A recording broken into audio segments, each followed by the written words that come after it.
Cette vidéo va vous montrer comment appliquer toutes sortes d'effets sur des images. Nous allons commencer par ces 3 images. Cliquez sur l'une d'entre elles, la première par exemple. L'onglet Outils images format est ajouté au ruban. Vous pouvez corriger cette image. Par exemple, si elle vous semble un peu trop sombre, vous pouvez l'éclaircir, ce qui l'améliore beaucoup en simplement un clic souris. Ce réglage semble correct. Vous pouvez, ici sur la deuxième image, vous pouvez modifier sa couleur en lui appliquant un filtre. Filtre sépia, nuance de gris, une nuance de bleu, etc. Vous pouvez également lui appliquer un effet artistique. Pointez simplement les effets proposés pour voir directement le résultat sur l'image. Lorsque vous avez trouvé un effet qui vous convient, cliquez. Vous pouvez à tout moment rétablir l'image telle qu'elle était au préalable.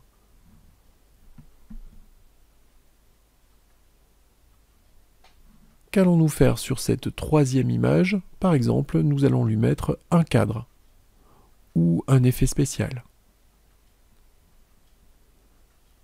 La galerie style d'image est très complète,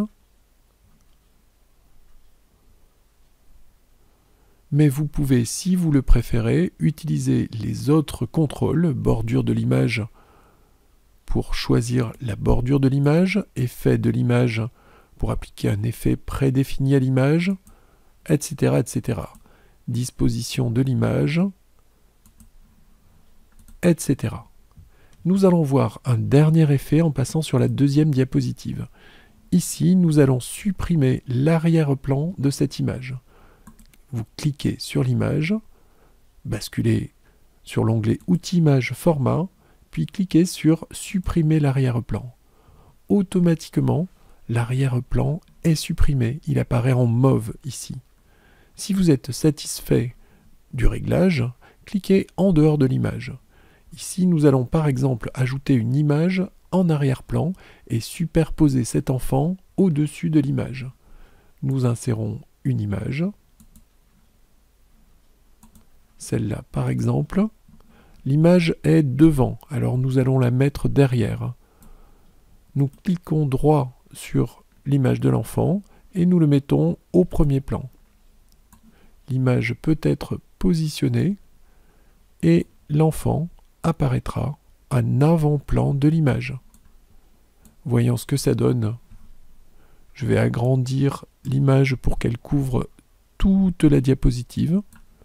Voyons ce que ça donne en appuyant sur majuscule F5. C'est tout à fait correct. Et en quelques clics souris seulement.